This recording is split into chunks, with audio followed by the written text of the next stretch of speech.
You said that in the beginning was the state. And in such perspective, what Nick has been talking about is new stuff. Right? Yep.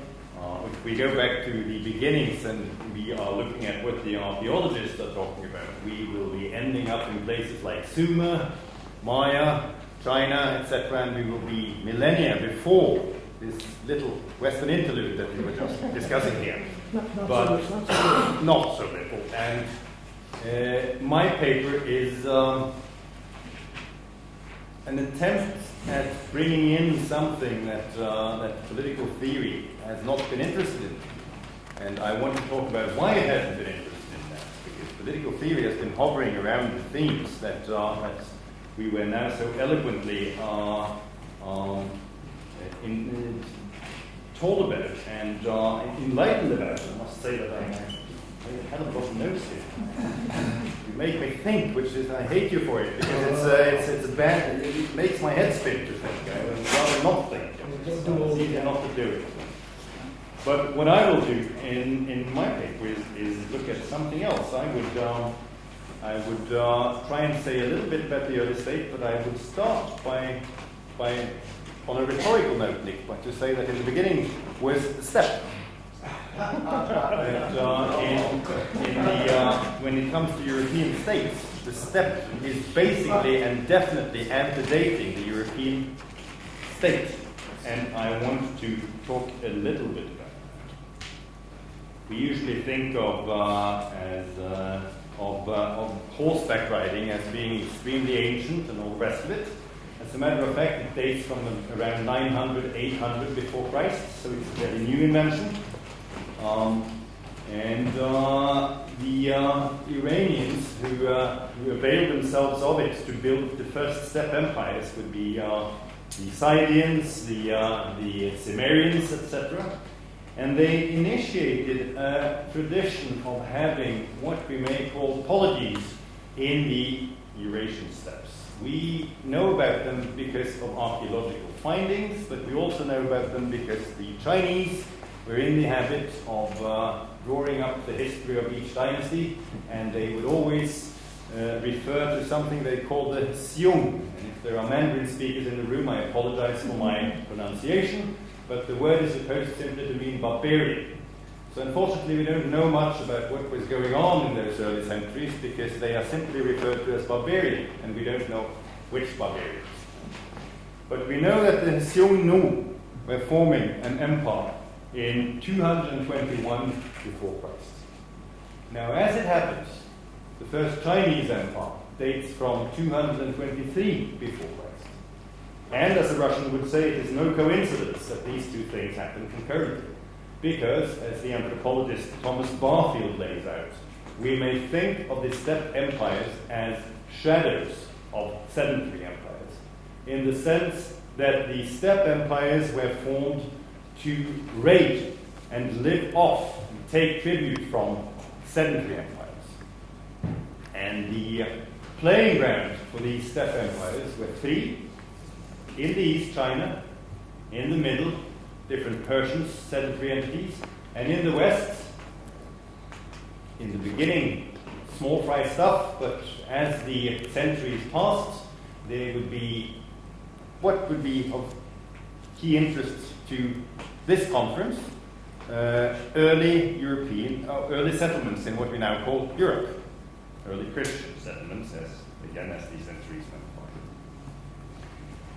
Now, my first point today would be that there is a political tradition in the steppe that we have not seen all that much of in political theory or in the social sciences.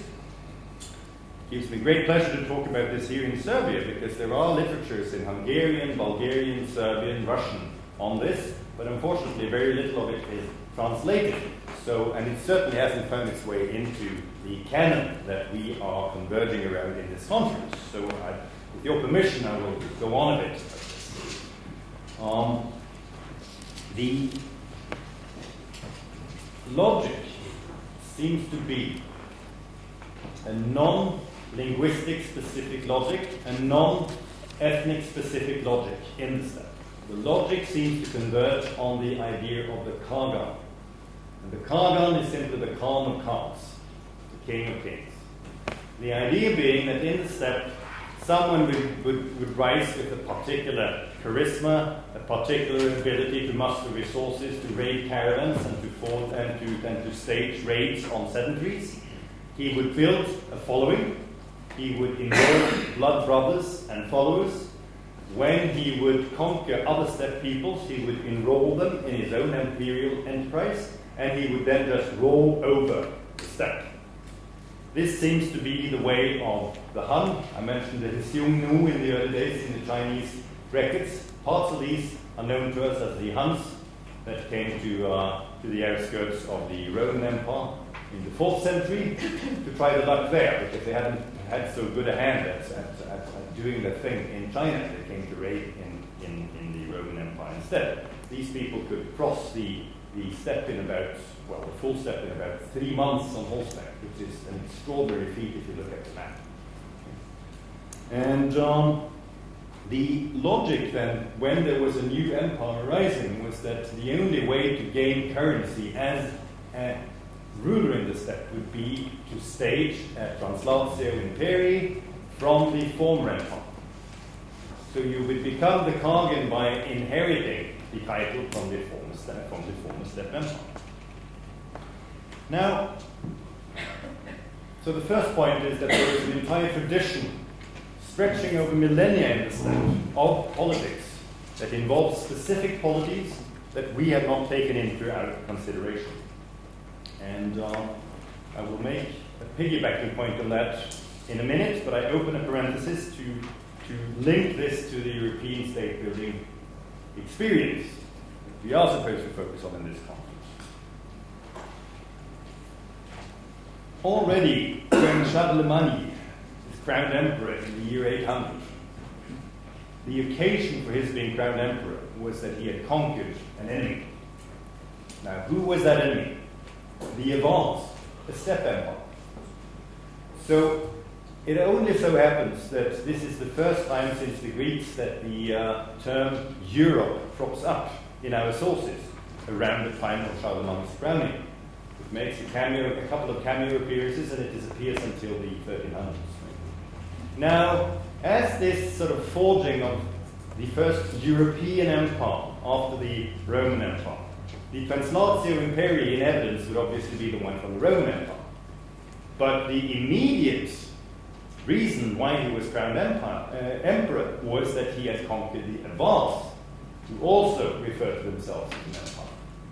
So there is this little sort of twin brother in the translatio imperii that has been read out by a number of the standard histories, at least the history I was taught at school. And if you look at the general introduction to European history, well, the Avars not exactly played up, right?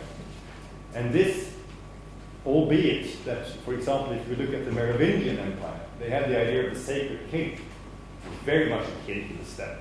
I haven't been able to trace it yet, but doing work on this to try and see if this would be an influence from the steppe as well. Now, the thing is that if we look at the obvious cases, which would be Russia, Hungary, Bulgaria, well, we're in Serbia, the merging of these steppe tradition with what was going on, should we say locally, is of the essence to the early days of proto-state formation in these areas. But still, the steppe is somehow being read out of it. We don't acknowledge the steppe in the same way as we don't acknowledge the Avars in 800. We don't acknowledge the importance of the Hussars, for example, for the Russian state building, or at least in the more general works of the Bulgars in the forging of Bulgaria. Although the Bulgars were a typical, and the Hussars and Bulgars were typical fallouts of one of these steppe empires I was talking about. Fragments of such empires. Now, I close the parenthesis of the relevance for European state building and go back to this question of the steppe tradition. And ask the question, now why is it that we haven't been talking all that much about this? Specializing historians are talking about it. Turcologists are, of course, talking about it. But in political science and the social sciences generally, we're not talking about it. Why is that? I think Nick gave us the answer. It's about territoriality. It's about this so-called Westphalian state being a red herring here. That Nick is sort of pinpointing this shift to territorially organized states around 800, and the beast in the apocalypse, in this sense, would be Hegel and his definition of the state, where he simply takes it for granted that the state is territorially bound and so it must be territorially understood. And this sleight of hand, I would say, on Hegel's part can be traced all the way through the 19th century. That the state is territorially bound. If you open Louis Henry Morgan's pioneering work on the state, and the American anthropologist sort of specializing in the Iroquois, but writing about the state, he was the chap who inspired Engels to do this thing, and Engels' work is simply, a lot of it is simply a replica of Morgan, but with the production of forces, of course, added to make a rather different sort of overall impression. But a number of these specific passages in the book can be traced directly back to Morgan's book. And Marx was very clear on this. He was the one who excavated the book, that this was the major source of inspiration for it. It is very clear, and they are super clear about it in the argument, that it's all about territory. It's all about private property, etc. Licence is the reference in the ancient Greek world. And in this way, they simply read out the importance of the state. In France, you would have conservative thinkers like Bonald and Demetre talking about Russia as nomadic, which will be on the money in my reading, but they are simply written off as sort of idiosyncratic in this sense, and this insight is used in political propaganda during and in the aftermath of the Napoleonic Wars, but it's not really taken seriously as an analytical concept. Now, this original sin of state theory, if you like, is being reproduced by the evolutionary tradition, which then takes over in not in political theory, of course, but in, or maybe not, well, we can discuss that, but definitely in the anthropological tradition, which specializes in the early state. You will see the early evolutionary works simply taking it for granted that the state will have to be territorially based. And there is a link between the early evolutionists of the late 19th century on the one hand and the so-called neo-evolutionary sort of people like Leslie White and Morton Freed coming on stream in the 1950s on the other, in the character of a professor by the name of Westermarck, a Finnish guy actually, Edward Westermarck, who was a professor at the at the London School of Economics in the 1950s. And all this work, which is now being, over the last 20, 30 years, is being shot down by anthropologists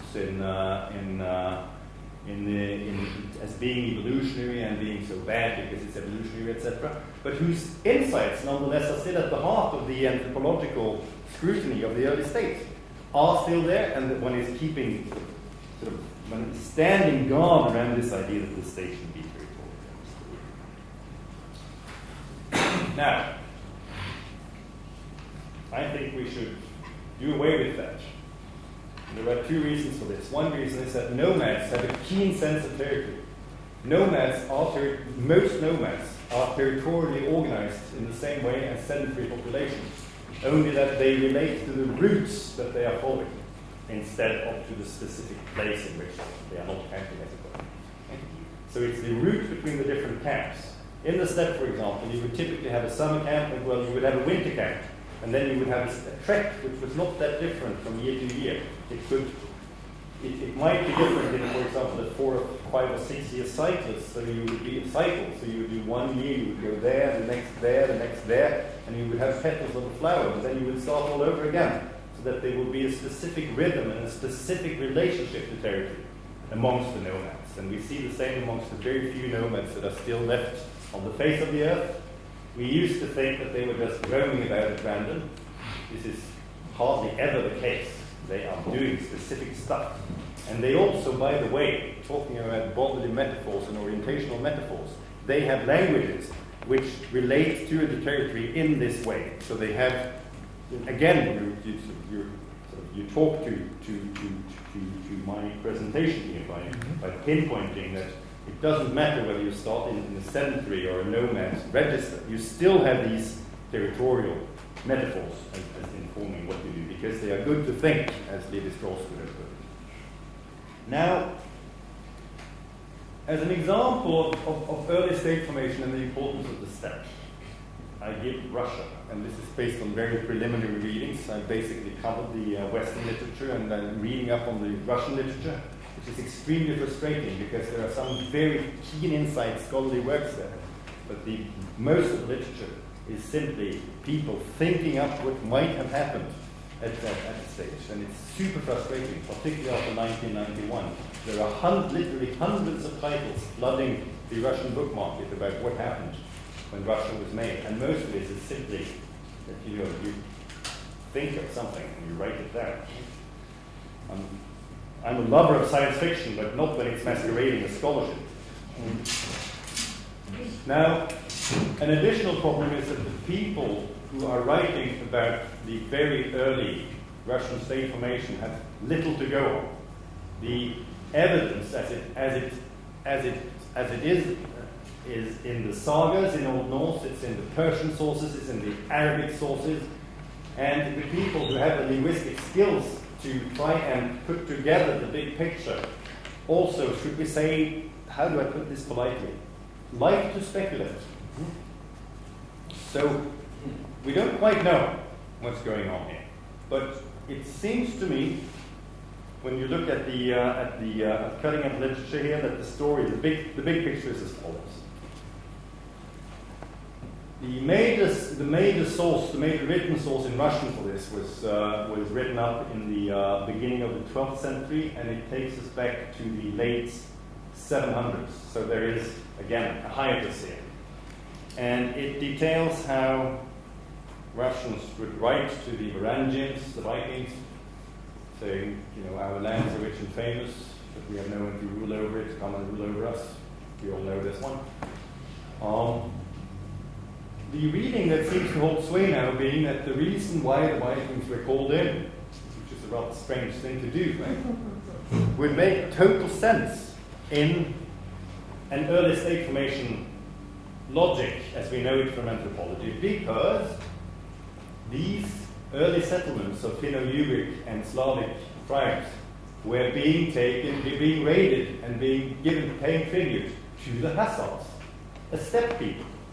So the reason, good old balance of power thinking, why one needed the Vikings would be to be defended against the Hussars. Now the problem with this hypothesis is that if I had been living there, I would not have trusted the Vikings to treat me any better than the Hussars did. So there are certain problems here, but we seem to be in the classic situation that two different groups are trying to take tribute from the same area. Let's just leave it at that. Okay? Now, what is happening when the Varangians come down is, I think, a replica of how Durkheim is describing early state formation. And again, I would like to latch on to Nick's presentation, because Nick made the point that functionalist thinking emerges as something that's the function in this sense simply means task. It's not the function of the structuralists, it's the function of the functionalists, yes, right? Exactly. Something to be solved, right? And you placed it at 1880 with reference to art. Now Durkheim does his thing in the 1880s. So again, as a Russian would say, no coincidence there. He writes his book on method in 1890 and publishes it in 1898, if memory serves, and he evolves his lecture course on the states, which is sadly understudied, but brilliant. I think it's given in 1912. We don't quite know because the published version is from 1950 and it's based on notes taken by one of his Turkish students. So we don't quite know. But anyway, his spiel, he has this thing about the irony for you, if you're going to evolve this argument, is that he is dead keen on the head being the rational argument, and he's an organic thinker in this sense, and it's the head doing the thing, when Foucault talks about chopping off the king's head, I think that's what he's really chopping off is Durkheim's head. But the functionalist idea is the following. In the beginning, the state is a little carder from outside. It doesn't write, it comes riding in, but I would like to add for the Hessels that would fit. The Vikings didn't come riding in, by the way. They came on foot, so it doesn't quite fit. But they come in, and they start with raiding, then raid becomes tribute, then tribute becomes tax. And as Bourdieu would have called it, the tax-making stands would have formulated it, this tax-making stands in a circular causal relationship to the military force being used, in the sense that the tax will sustain the military force, and the military force will ensure the taking of the taxes. As this Varangian group is melding with the local populations, in the way that Durkheim is setting it out in his general scheme, you will see that the taxation, that the tribute turns to taxation by the early kings staging around on horseback to take the tax, to collect the tax. This is a phenomenon that is known in a number of different early state formation sequences. In Old Norse it's called the garfall. In Old English it's called the garfall. In Old Norse it's called the veiksla. In Old Slavonic languages it's called the paludie. In Hawaii we have the same thing. There it's called the makahiki, which simply means that the king rides around, collects the tax, eats the local grain, rides on, comes back, does the round again, and this is the way it's being done. Lasts for a couple of generations in the Russian case, and then the king settles down, and he uses middlemen. And from there, the state is being built up, and the tax is being taken, etc. There is yet another aspect of this which is quite interesting, which is that we have a relational term in evolutionary studies of the state, the archaeological studies of the state. There's a professor of archaeology at Cambridge called Colin Renfrew, who is writing about the state and stressing the importance of what he calls peer group polygons. He observes that in every single one of the so-called pristine cases of state building, you would not have one center, you would have a number of little centers. The typical example being the cities of Sumer. You would have this in the Maya case, and you would have it in other cases as well. His own example is the ancient Greek example, he's a specialist in Greek affairs, but it fits very nicely also with, for example, the Roman Empire. If you look at the very early days there, you would have the different sort of pieces. You would have Fiesole, you would have Rome, you would have Etruria, etc. And in the Russian case, again, the logic is that you would have a number of little cities that would compete with one another, and that the early state would not grow from one specific locus, but that would grow out of the relations, the competing relations between these loci. And to an international relations scholar, this is really good news, because it means that we can sort of do this sort of standard sociology of profession thing. We can envelop this new empirical area with our already existing theoretical tools. At least I hope I will be able to try and do something like that. And in the Russian case, that fits. In Old Norse, these lands were called the Holmgard, the land of towns, so it fits quite nicely. Conclusion. Well, this is early work. I don't have all that many conclusions yet. I can conclude that we should stop not talking about the state. The step, we should start looking at the step and its importance for European state formation, not least for political reasons. The entire idea that Turkey and Russia would be so very different from European states, it's true, because they are closer to the steppe tradition. But if you go further back, you see that European states also had an element of steppe in their formation, because in the beginning was the steppe. step. Thank you.